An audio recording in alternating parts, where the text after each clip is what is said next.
I think we can get started. So thank you all for joining tonight. Thank you to our panelists as well. My name's Emma Coleman. I use she, her pronouns. I'm based in Des Moines, Iowa, and I am the organizing representative for our Sierra Club Beyond Coal campaign here in Iowa. So we have been collaborating with the chapter to bring to you this series of webinars on Iowa-specific issues, and we have tapped Sierra Club expertise on a range of issues to do Iowa-specific presentations. So the topic this month is the dirty truth about utility climate pledges, specifically on Berkshire Hathaway Energy. And we have Cara Fogler presenting tonight. We also have Rose Monahan on the call and Pam Mackey-Taylor, our chapter director. Rose is with the Environmental Law Program in the Western region, and Cara is on the Analyst team with the Sierra Club, so the folks that drafted this report originally. So Cara's going to be our main presenter, and she, as I said, is the senior analyst at the Sierra Club. Senior analyst at the Sierra Club, and she joined in 2017 and leads research and analysis on gas across campaigns and sectors, supporting each campaign as well as cross-sector strategy and analysis. Cara is one of the authors of the Dirty Truth Report about utility climate pledges that we're going to be getting into this evening. Prior to the Sierra Club, Cara worked in environmental economics consulting, primarily focused on analysis for community groups fighting gas infrastructure. She has a master's of public policy from the University of Virginia, and she is based in Charlottesville, Virginia.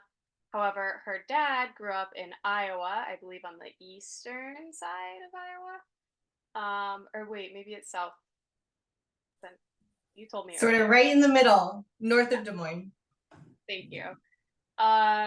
She still has family farming and living in Iowa, so she's super excited to talk with us tonight and bring a more Midwest region focus on this report. So without further ado, I will hand it over to you, Cara.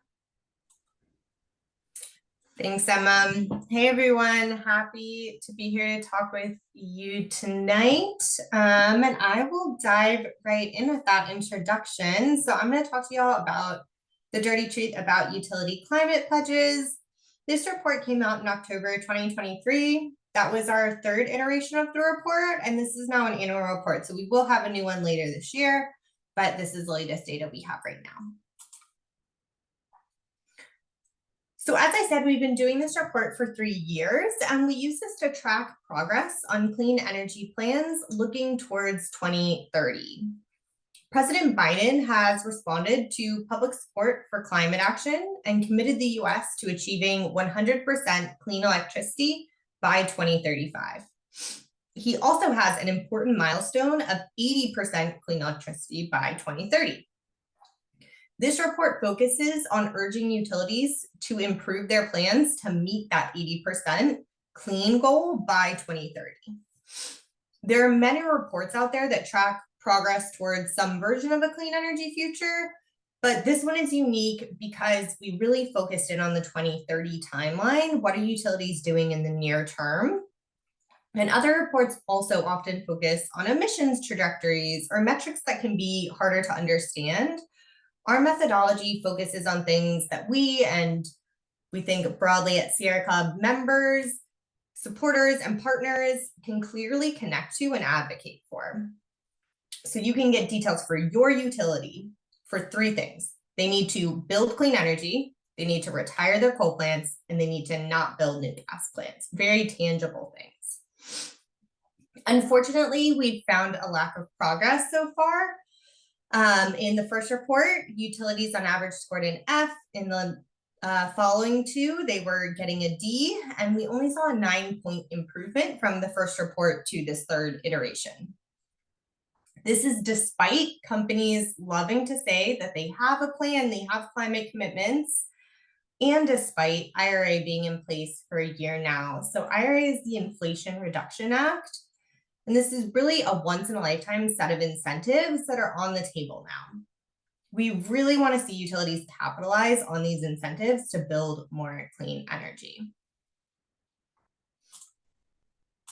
So what utilities are actually included in the report? We looked at the top 50 parent companies as ranked by their total coal and gas generation in 2021. And those 50 parent companies, so like for instance, Berkshire Hathaway is a parent company, had 77 operating companies. So the operating company would be like MidAmerican and Pacificor, that's underneath of BHE. So 50 parent companies, 77 operating companies. And these companies together own half of all remaining coal and gas generation in the US. So these are really big players that we need to move off of fossil fuels. The characteristics of the utilities that we included are that one, they have rate recovery for their generation assets. What that means is that when they build something, they're able to then charge their customers to pay for it. Second, they have to have resource adequacy requirements. That means when they retire something, so if they decide that they're going to retire a coal plant, they have requirements, legal requirements that say that they can't just retire all their plants and walk away. They have to actually replace it. If that energy is needed, they have to provide that energy. So what it's replaced with matters, right? We want that to be replaced with clean, not gas. Third, they have captive customers. That means that the customers don't have other options. Customers are stuck with this specific utility. All of this adds up to this report covering companies that are responsible for taking action that will either delay the grid from cleaning up or actually get us there. And their choices affect all of us, their customers, both in terms of our health, climate impacts, and the costs. The types of utilities included in this report are listed on the right there. There's a couple of different types of ownership structures. Most relevant to this group, BHE has 4 subsidiaries that we're going to talk about tonight, and all 4 of those are investor-owned utilities, so they fall in that biggest bucket of 29 investor-owned utilities in the report. So where are these utilities? I talked about what they have to, the criteria that they have to meet to be in the report, but this map actually shows where that layout ends up falling across the US. So you can see that we don't have utilities in every single state because the utilities in every single state don't meet those criteria I just listed. So for instance, in the Northeast, it's largely deregulated, which means that they don't meet the criteria for our report and aren't included. This pop out of Indiana, I want to highlight because we often hear utilities saying, you know, it's just so hard in the Midwest, or it's so hard in the Southeast. We just can't be successful at a clean energy transition because of the region that we're in. Indiana is a really good example because the colors in this map show the grade that they got in the latest Dirty Truth report. You can see for Indiana, utilities in that state got the entire range of grades from A to F. So it really isn't about your geography. It's about if you're trying or not as a utility to actually have a clean energy transition. So zooming in a little on the utilities of most interest to this crew, these are the Berkshire Hathaway subsidiaries we're going to be talking about. You can see Pacificor, that's in dark blue, they got a C. MidAmerican, which is the one in Iowa, they got a D. And NV Energy, which actually got an A.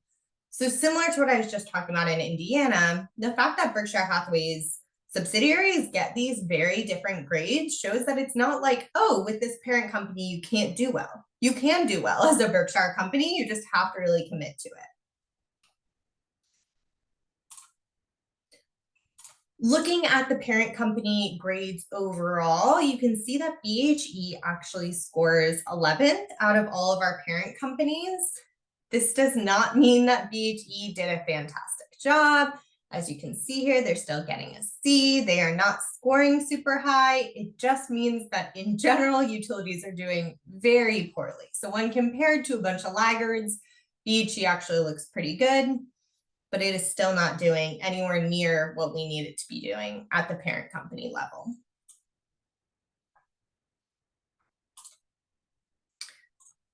So first, I'm going to talk about some of our results across all the utilities, and then we're going to zoom into each subsidiary of BHE to talk a bit more about those.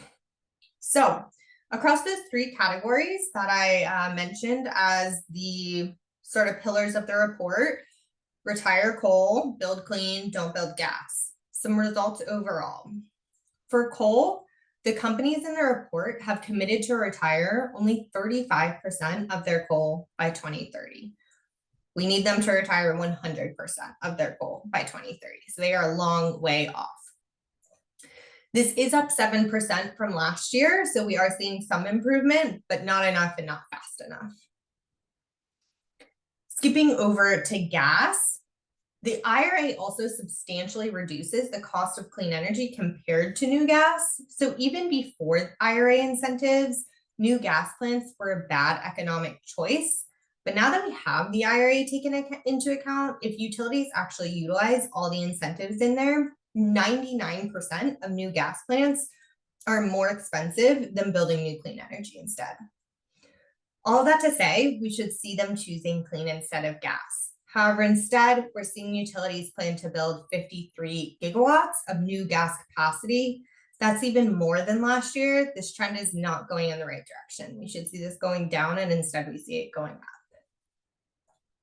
Transitioning to cleaner electricity also insulates ratepayers from swings in their electric bills due to volatile gas prices and potential impacts of stronger air pollution standards. We just got a bunch of new rules, new air pollution standards today. Those things will have costs. And if utilities are totally locked into a ton of gas, they're going to have to pay a lot to actually meet those rules, and those costs will be passed on to ratepayers. So clean energy will help alleviate some of that if they build that instead.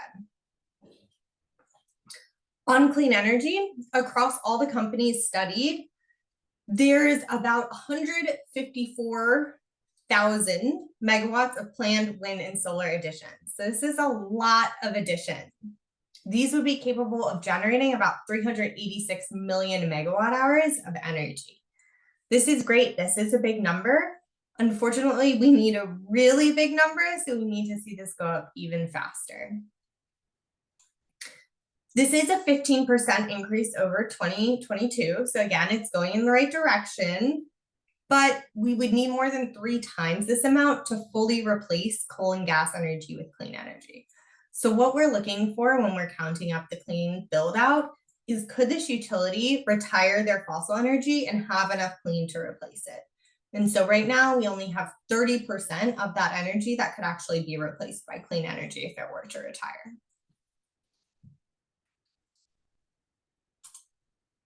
Oops.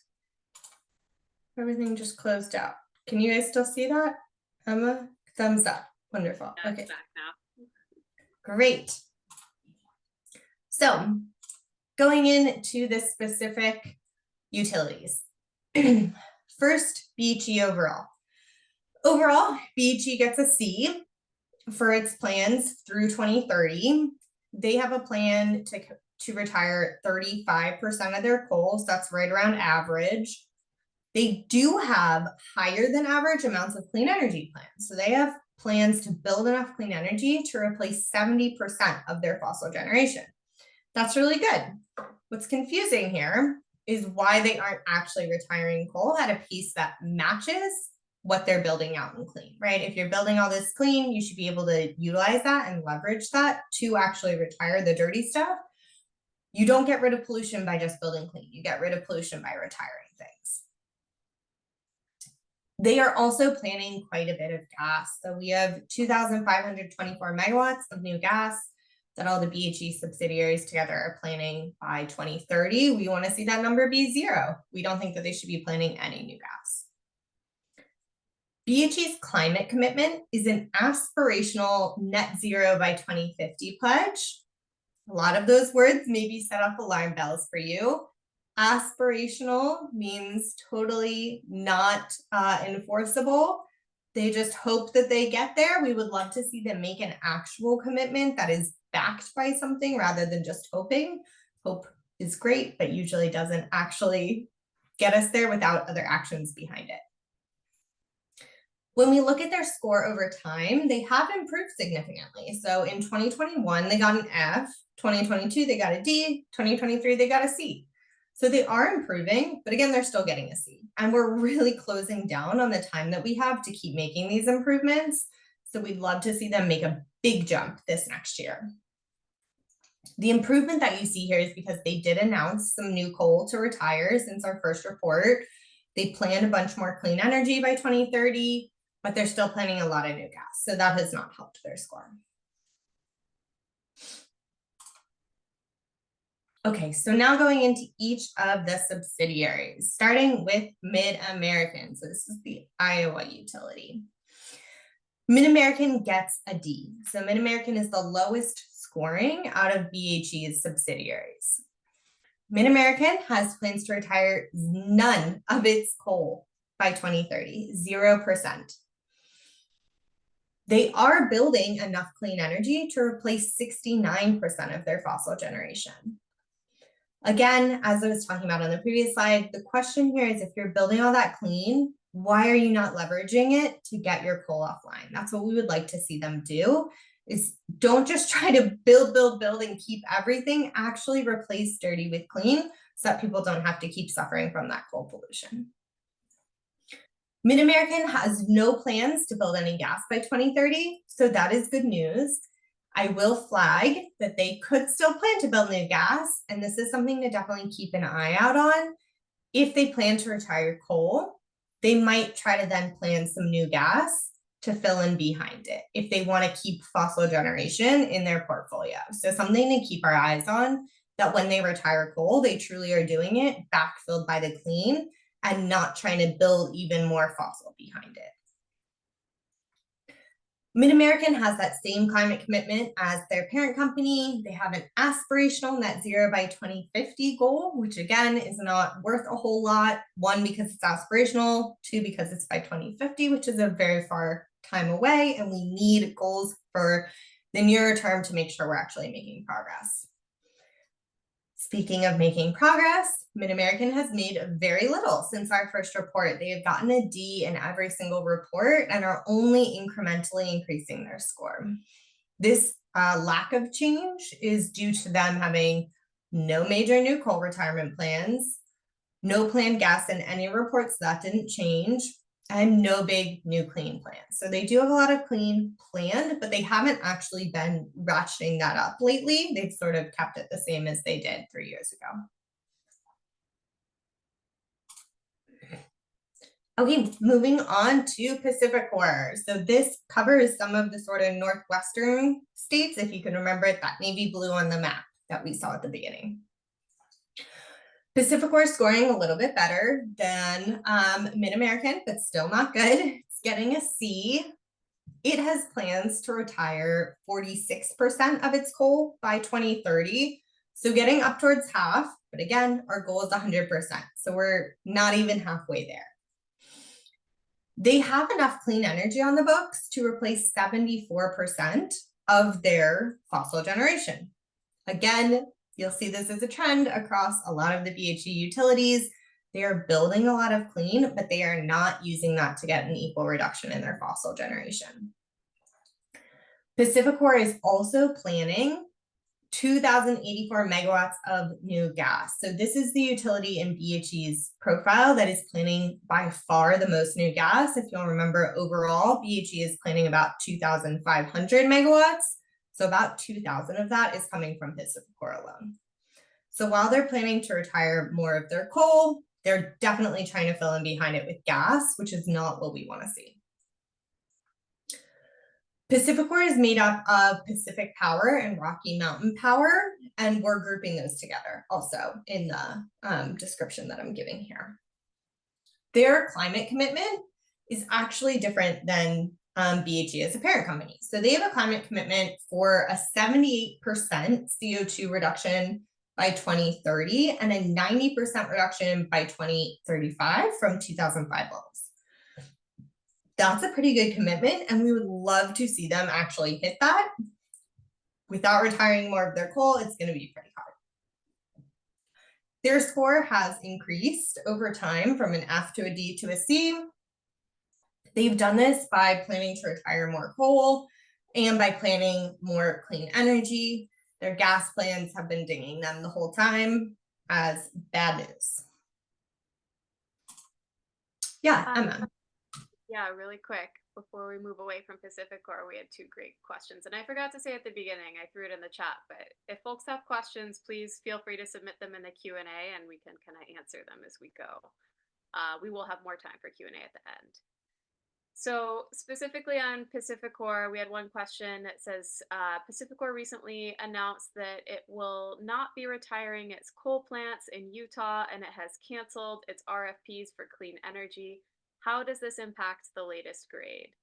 And Rose hopped in with a great answer about like you'll rerun those, but I just wanted to see if you had anything else to add. Yeah, I would just say, again, this is the October 2023 report. So this is based on data as of last summer. We will do a new report and that will be included in the report. It'll make their score go down, right? If they're cutting back on those commitments, their coal value is going to go down and it's going to make them get a worse grade. We really hope to see one direction of trajectory, not people going up and then coming back down. But that's how it would impact that. Rose, I don't know if you have anything else you want to voice or if it's all in the chat. Yeah, I mean, I would just add that Joe makes a great point. I think we will see PacifiCorp's grade probably plummet down to an F because they made really extreme decisions to cling on to their coal units. And I see another question from Stan in the chat, also noting PacifiCorp has announced that they're not acquiring new clean resources, and if there's any clean energy plans across Berkshire Hathaway Energy to offset this. And I'm not sure if I can answer that directly, but I want to lift it up, Cara, in case you can. I am not aware of broader plans across BHE that would be able to offset PacifiCorp's decision not to acquire clean energy in the near future. Yeah, thanks for lifting that up. I'm also not aware of that. And one of the things that's interesting about BHE, and maybe Emma will talk a bit about this more at the end and why y'all are going to rally and, try to force BHE to be aware of all of its subsidiaries, is that it does operate these quite as separate entities, right? So you would think, oh, you're the parent of all these. You could do something to say, oh, we're going to reduce clean here. How can we fill it in so that on the whole, we're still getting as much clean? We don't see them working like that. They're very much like, we're going to do this thing over here. We're going to do that thing over there, which is why you end up with companies that are performing so differently. This is true. Yeah. I definitely have more to say on that later. We had one other kind of on BHE broadly and MidAmerican more specifically. So MidAm has been trying to sneak through the Iowa Utilities Board a small modular reactor nuclear power plant. We believe it's only because it's about the money. The higher the cost, the higher the rate recovery. Is BHE trying to do this in other divisions that you know of? Maybe one for Rose. Yes, we have seen nuclear proposals in the PacifiCorp region. I'm not aware of one for NV Energy, but yes, PacifiCorp is also quite aggressively pursuing small modular nuclear reactors. And I think we have sort of the same analysis. The cost inputs that they are assuming in their modeling is designed to ensure that the model will select the nuclear plant regardless of the rate impacts to customers. Cool. Thank you, Rose. I think that's all the questions we have for now, but yeah, keep them coming, folks. Great. Okay, so moving on to NV Energy, and NV Energy is split up into two buckets. We've got Sierra Pacific and Nevada Power Company. So we're going to talk about both. And these are sort of the good news story of BHE. There's a lot of bad news about BHE, and overall we are very upset with how they're doing. However, they do have this subsidiary, NV Energy, that is doing way better. NV Energy has plans to retire 100% of its coal for Sierra Pacific. has plans to replace 63% of its fossil generation with clean. And it's planning a little bit of new gas. So they're planning 440 megawatts of new gas by 2030, but that's relatively small, especially in comparison to PacifiCorp's 2,000 megawatts. They started at a C, right? So BHE and these other companies are just now getting there. NV Energy in 2021 actually started in a C. They were at a C. They were ahead of the curve, and they've now gotten that up to an A. So how they did that is that they had a big increase in their planned clean. Since we started this report, they've planned for, or they've had no coal, and they've had no planned gas until this. I say no planned gas, no big planned gas. They have a little planned gas. But how they really did this was by that big increase in clean. So this is what we would like to see. We'd like to see all coal going away and big increases in clean, which are really going to get you most of the way towards a higher grade. They have a net zero by 2050 climate target that is actually a state target. So there's a little bit more oomph behind this, definitely than an aspirational that has no state commitment behind it. But one of our sort of theories here, right, is that because they operate in a state that has a climate goal, they've been having to take that more seriously and actually plan for how they're going to achieve that, because it's external to them. They can't just be aspirational and, oh, well, if we don't meet it. There will actually be some external factors that say, no, you have to meet this. So we think that that state target has really helped push NV Energy forward. Similar story for Nevada Power, so I won't get into it in detail, but that's the other branch of NV Energy, and they also get an A. The good news about some subsidiary getting an A is that it shows that you can do this. BHE companies can do this, and it also gives a really good example to point towards when we're saying, what do we want MidAmerican support to do? Be a little bit more like NV Energy. Actually retire all your coal, build more clean, and don't build so much gas. So when I'm talking about all of these things, we're seeing greenwashing across the board.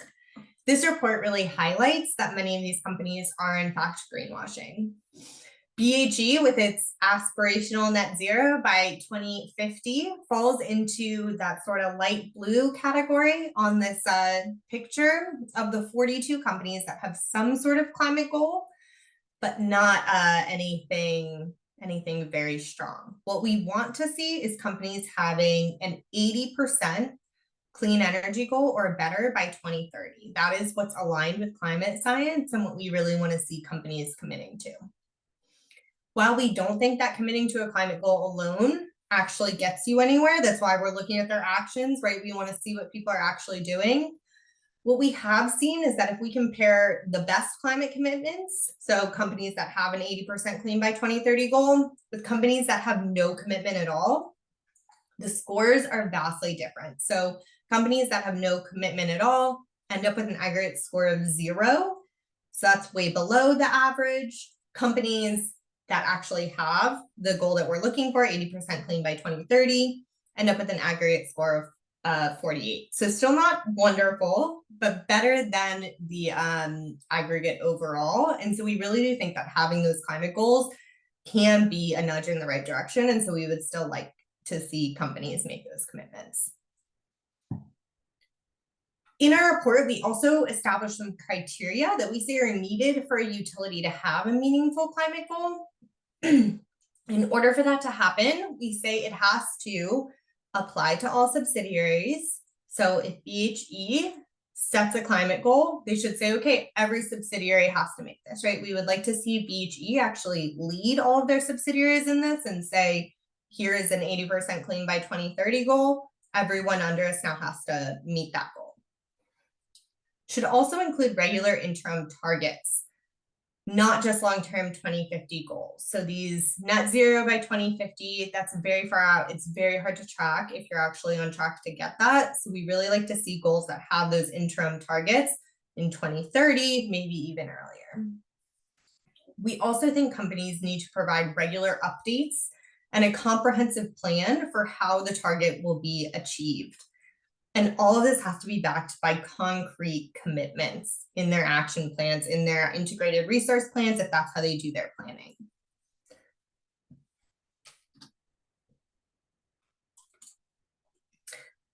So last slide I've got for you all. I know that you are going to go talk to or advocate at BHE. And we wanted to sort of talk through some of the utility responses that we've gotten that you might hear from BHE or from other utilities if you're engaging with them.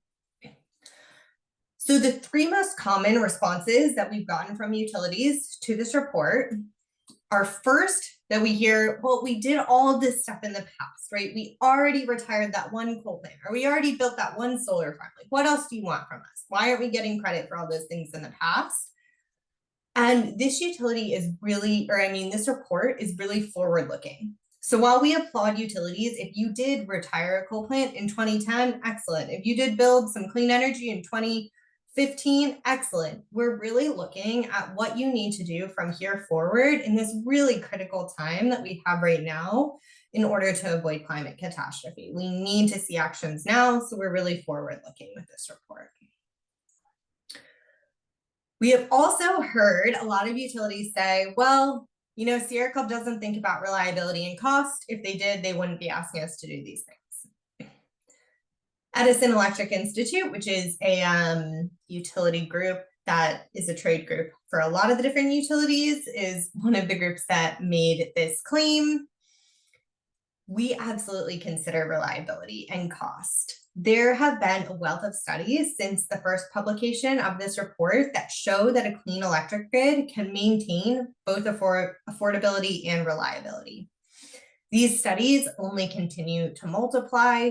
For instance, UC Berkeley has a 2030 report that modeled an 80% clean electric system in 2030 and found that wholesale electricity costs would be the same in 2030 as in 2020.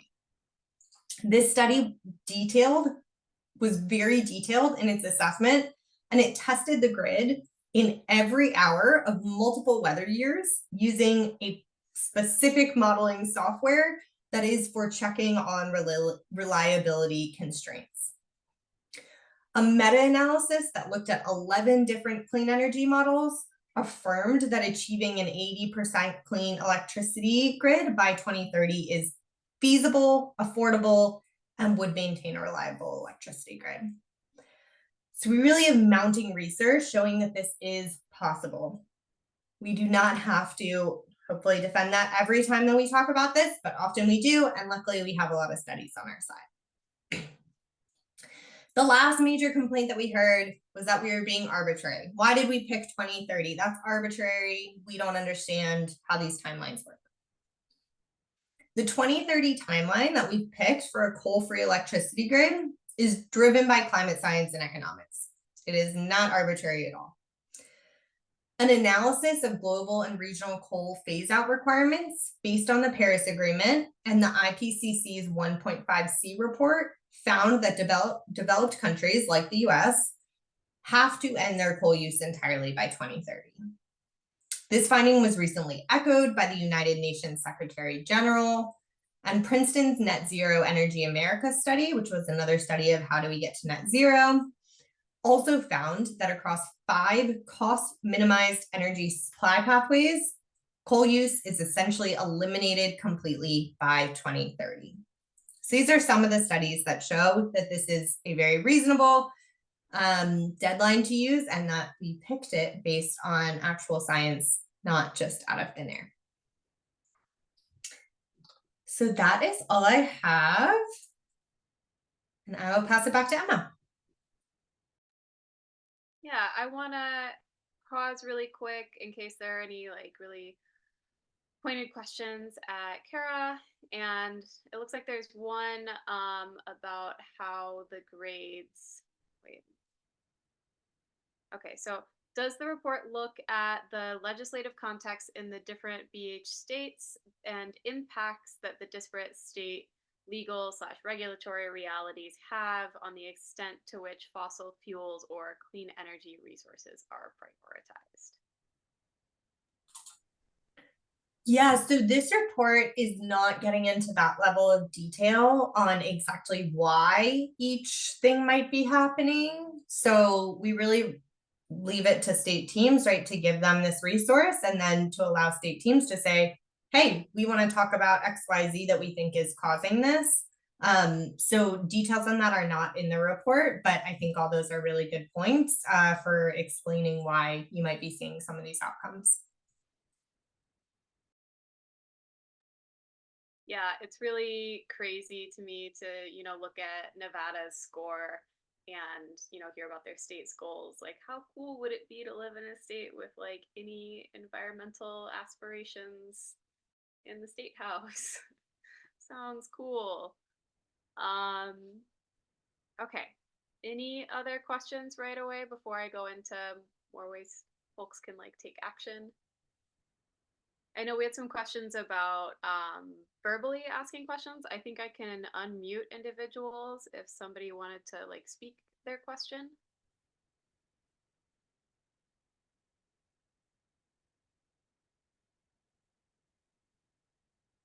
No.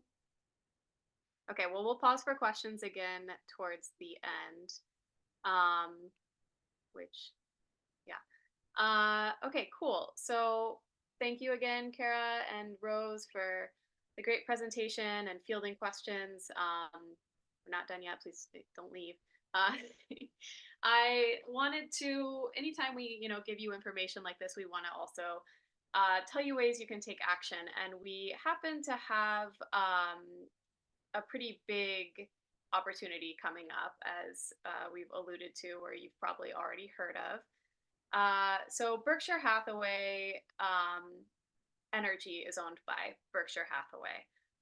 The more household name would be Warren Buffett. And they have their annual shareholder meeting in Omaha on May 4th this year. They have it every spring. So our campaign has joined forces here in Iowa with some other local organizations, and now we're working a little bit more broadly across the Sierra Club with states, with the other BHE utilities, to put this pressure on Berkshire Hathaway and take it directly to leadership. That shareholders, customers, residents, ratepayers all want the same thing. We want clean, reliable energy, affordable generation that isn't going to destroy our planet. So for the last, this is going to be, I think, the third year we've attended the shareholder meeting. The first year we went with 2 youth activists, and if you're not familiar with the shareholder meeting, it revolves almost entirely around asking questions of Warren Buffett and his comrades.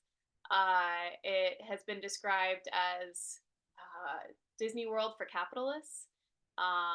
It is not my cup of tea, but we are going back for the 3rd year in a row. And like I said, the first year, 2 youth activists came, and because it revolves around asking a question, they wanted to try and pose a question directly to Warren Buffett about their futures and what these dangerous decisions mean for their futures. And these were middle and high school students at the time.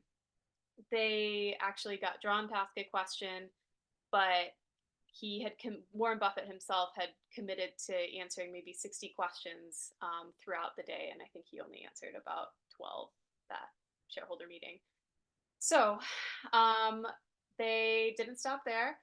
They came back. We've continued to rally in different ways here. They've written op-eds, and we've kept the pressure on. And then we went back the next year, which was 2023. And this time, one of the youth activists that came with us for her second time was drawn to ask a question, and she was able to ask it. So I have a clip of that. I think, Cara, if you go to, I think it's 2 slides after this. I didn't do them in the wisest order. Not that one.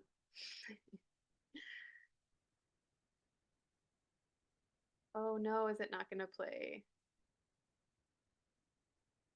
Okay. We're gonna need audio. Can you pause it really quick? And then can you go to the right of share screen? Do you know how to share your audio? Okay, to the right of share screen, there's a little green arrow that points up and you click advanced sharing options. Does it say share audio?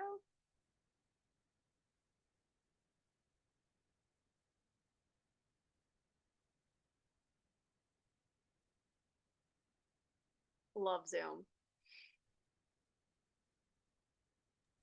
I don't know why I can't pick it. Huh. Like I see the option, but That's so weird. Oh no. Um, okay, well, I will just kind of voice over. Let me see if I can, or show captions. That's so weird. I wonder why you when can't. I hit play, you can't hear it. Try again. No, I can't. Um, okay. So I'll just kind of summarize her question. So this is a 17-year-old high school student, and she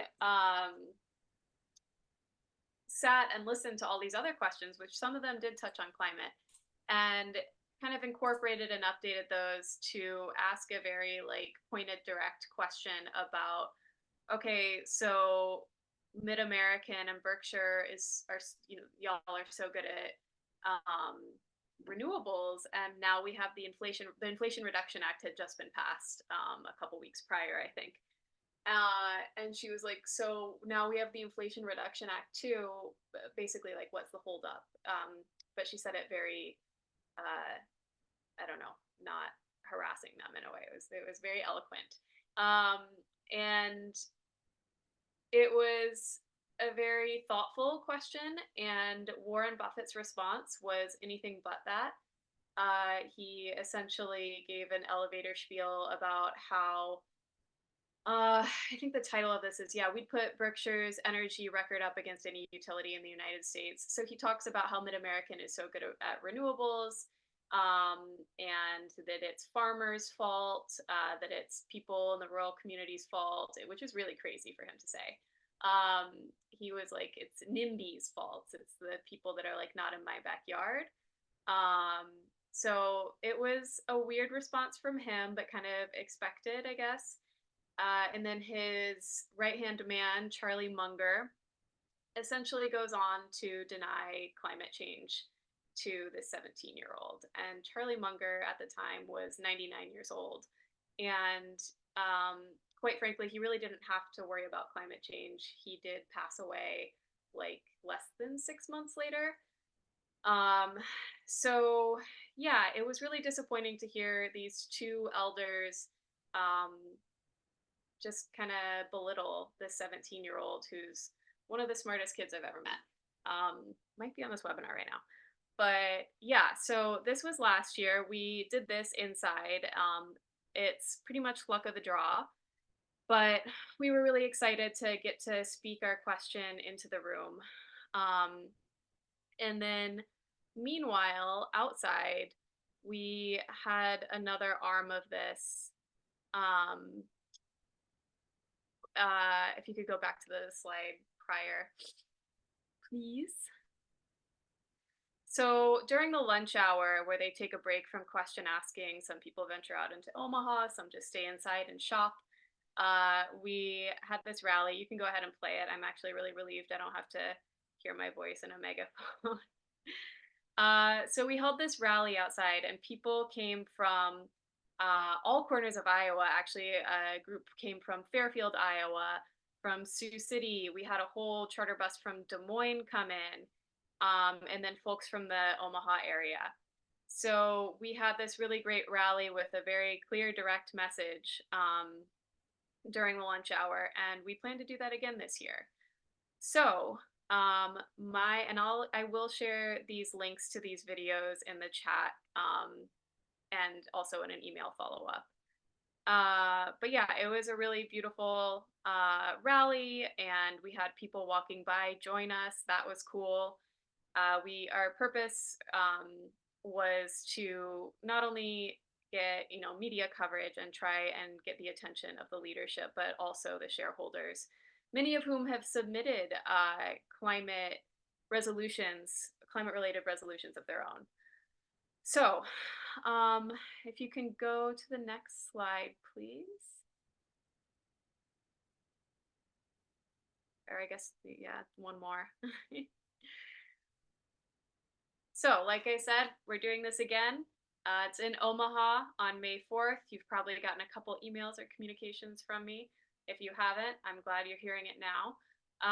We will have buses from Des Moines to Omaha, as well as from Sioux City to Omaha, and round trip, and we'll be providing food and everything to make this accessible to folks that are interested. So we really want to see Berkshire's grade go up. This isn't, they're not going to always be our enemy. When they do the right thing, we're going to sing their praises and we're going to recognize that. So similar to Nevada Energy, we want to see MidAmerican make those genuine investments. It's really funny to me to hear that about, and see that Nevada gets an A, because in my experience inside the shareholder meeting, they really put MidAmerican Energy up as their poster child of like renewables and like their favorite utility. It's really weird. You would hardly know that they have other utilities.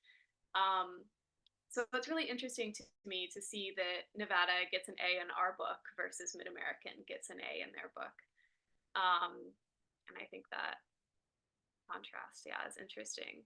So we have a couple more questions in the chat. Cara, are you able to see these now? Okay. Do you want me to read them, or do you want to read them or like choose how you can, an order of answering them? You can read them out and choose which order you want to go in. Okay. So one is, how would you propose transitioning to 100% clean energy without significant adverse impacts to rural communities and environments? And then it goes into a thing on setbacks. Madison County, where my grandparents live.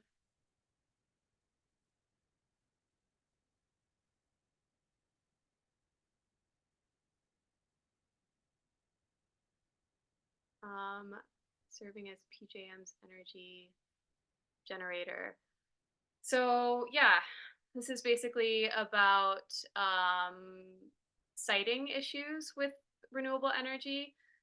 We take siting very seriously at Sierra Club. We get really involved in local county supervisor and city siting issues. We work closely with the Audubon Society as well, to make sure that responsible siting happens across our state. And I think that the adverse impacts of climate change are pretty detrimental to the rural communities and agricultural industry. Did you want to add to that, Cara? Okay.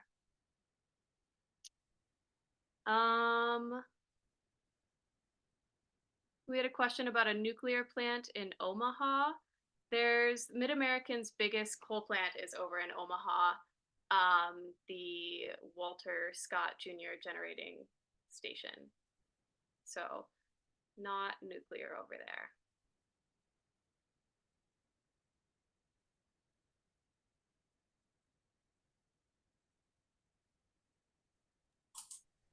I see one more question that we haven't gotten to yet, which is, what incentives do coal burning plants have to change? And I might take a stab at this, and then Emma or Rose, if you guys want to add anything. I think that there's quite a few incentives to change, but there's also the entrenched interest, right? We still have so many coal plants because they're there and because it's easy to keep using things that are there.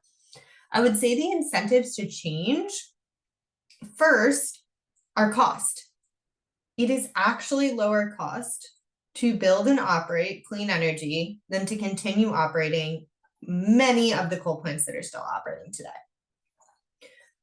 In order to do that, utilities have to say, okay, I'm going to take advantage of these 3 provisions in the IRA to actually get that money in order to have the clean energy be way cheaper. And we see utilities sort of hesitant to take that initiative because, again, it's easier for them to just keep using coal. And oftentimes their coal plants are rate-based, right? So if they keep running their coal, they keep getting paid for using their coal. So even though it would actually be better for consumers if they took the initiative and transferred over to clean energy, they still get paid if they don't. And so we would love to see regulators be a bit tighter on that and say, hey, you have to actually do something differently earlier in these processes.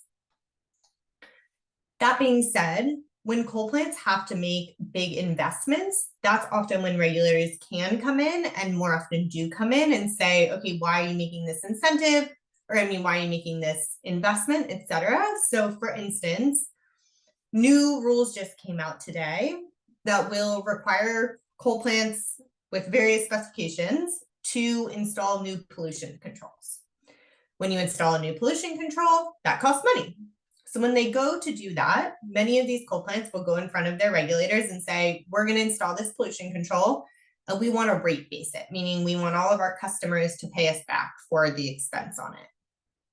What regulators then have the chance to do is say, don't do that.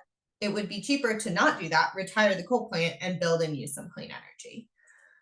So the incentive there, ideally, is that utilities get there on their own and propose that before they ever take to their regulators, oh, we want to keep running this coal plant. And we're hoping to see some of that. Rose, Emma, do you guys have other incentives you'd want to add to that? I think the only thing I would add, which is similar to costs, is that we know utilities are motivated to maximize their profits, but there are things that regulators could do. One thing is called performance-based rate making, where you set expectations for your utility that might not have to do with, it could have to do with a lot more things than just keeping your rates low. It could be, we expect our utility to reduce CO2 emissions. It could be, we expect our utility to increase resiliency. And then you tie how much money they make to whether they're able to meet those expectations. And so we're seeing that movement in some parts of the country. And I think that's something that could make sense to expand.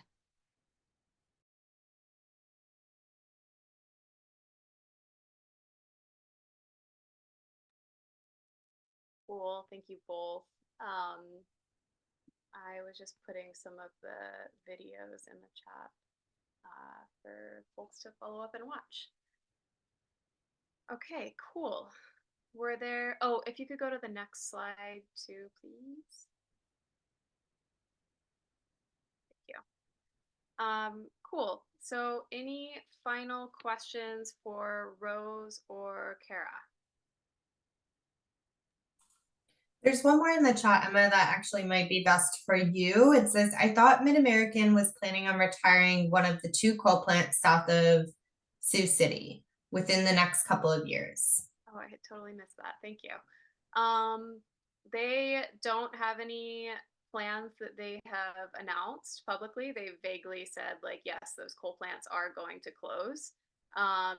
There's definitely, you know, an issue, particularly in Woodbury County, I would say, where they're kind of saying 2 different things to different groups of people. They're saying the coal plants aren't going anywhere, yet announcing in other spaces that yes, they will eventually close, to kind of suit whatever needs they need as they or needs they have as they try and build out wind projects up there, and keep the community happy. So they don't have any announced dates at this time, but you know, I will keep you posted on that.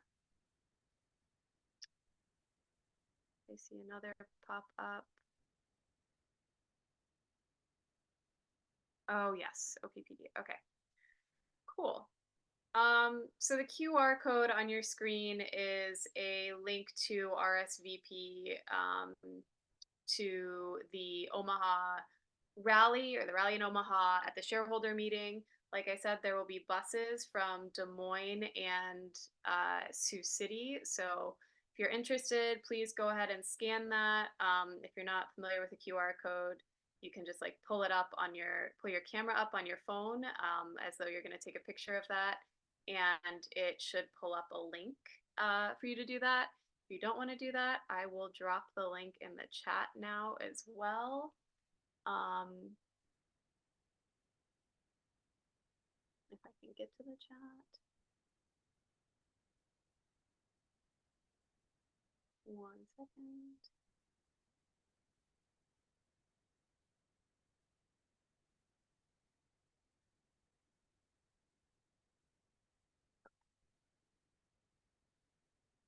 So there's that link there if you're interested.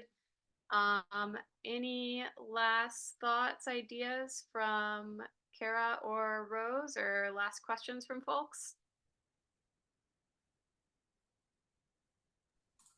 Thanks for having us and for being interested in this. Cool. Well, thank you both so much. I know you're in different time zones. I really appreciate you taking an hour out of your day and all the time it took to make the presentation and doing all the great work that you're doing. We really appreciate it. So thanks again. And thank you to everyone for joining tonight. Feel free to reach out to me if you have questions that pop up later. And we did record this, so I will share it out with the follow-up. All right, cool. Thanks, everyone. Thanks, everybody. Bye.